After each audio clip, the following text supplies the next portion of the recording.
താരങ്ങളുടെ വിശേഷങ്ങൾ സോഷ്യൽ മീഡിയയിൽ എത്തിയാൽ അതിന് റീഡേഴ്സ് ഏറെയാണ്. അത്തരത്തിൽ പ്രിയദർശൻ മോഹൻലാൽ കുടുംബത്തിൻ്റെ ഒരു യാത്രാവിശേഷമാണ് ഇപ്പോൾ ആരാധകർ ഏറ്റെടുത്തിരിക്കുന്നത്. നമുക്കറിയാം, വർഷങ്ങളുടെ ബന്ധമാണ് ഇവരുടെ കുടുംബങ്ങൾ തമ്മിലെന്ന്. ലാലും പ്രിയനും തമ്മിലുള്ള ബന്ധം പോലെയാണ് ഇവരുടെ കുടുംബം തമ്മിൽ. അങ്ങനെ ഒരിക്കൽ ലാലും പ്രിയനും കുടുംബങ്ങളും തമ്മിൽ ഒരു ഓസ്ട്രേലിയൻ യാത്ര നടത്തി. യാത്രയിൽ സംഭവിച്ച സംഭവബഹുലമായ വിശേഷങ്ങളാണ് ഇപ്പോൾ സോഷ്യൽ മീഡിയയിൽ നിറയുന്നത്. ആലപ്പി അഷ്റഫ് അതിനായി ആദ്യം പറഞ്ഞത് ഒരു രജനീകാന്ത് യാത്ര അനുഭവമായിരുന്നു. ഇങ്ങനെയൊരു യാത്രയുടെ ബുദ്ധിമുട്ടും ഇല്ലാതെ പ്രിയനും ലാലും ഓസ്ട്രേലിയയിൽ എത്തുകയും ചെയ്തു.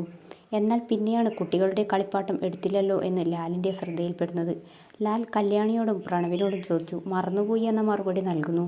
എന്നാൽ ശ്രദ്ധക്കുറവിനും ഓർമ്മക്കുറവിനും സുചിത്രയെയും ലിസിയെയും വഴക്ക് പറഞ്ഞു. ഒരു ഗ്ലാസ് തന്നെ എടുത്തു നൽകി.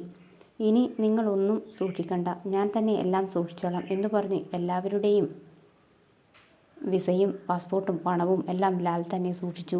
എയർപോർട്ടിൻ്റെ വെളിയിൽ ഇറങ്ങി 5 മണിക്കൂർ യാത്ര.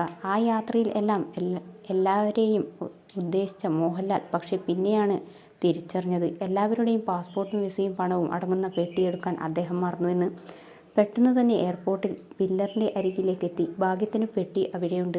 പക്ഷേ അതിൽ നിന്നും ഒരു കാര്യം മനസ്സിലാക്കാം, എല്ലാവരെയും ഉപദേശിക്കാൻ വളരെ എളുപ്പമാണ്, പക്ഷേ പ്രാവർത്തികം ആക്കാനാണ് പാടെന്ന് ആലപ്പി അഷ്റഫ് പറഞ്ഞു. പക്ഷെ പിന്നെയാണ് സംഭവബഹുലമായ മറ്റൊരു സംഭവം നടക്കുന്നത്. താമസ സ്ഥലത്തു നിന്നും ലിഫ്റ്റിലേക്ക് കയറുന്നതിൻ്റെ ഇടയിൽ വിസ്മയയെ ഇടയ്ക്ക് വെച്ച് കാണാതെ പോയി.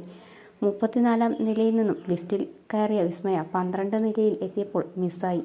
ലാലിൻ്റെ ശ്വാസം തന്നെ നിലച്ചു പോയ നിമിഷങ്ങളായിരുന്നു. എന്തു ചെയ്യണം എന്ന് അറിയാതെ അദ്ദേഹം നിന്നുപോയി. പിന്നെ മകളെ 30-ാം നിലയിൽ നിന്നും കണ്ടെത്തിയപ്പോഴാണ് അദ്ദേഹത്തിൻ്റെ ജീവൻ വീണതെന്നും അഷ്റഫ് പറഞ്ഞു.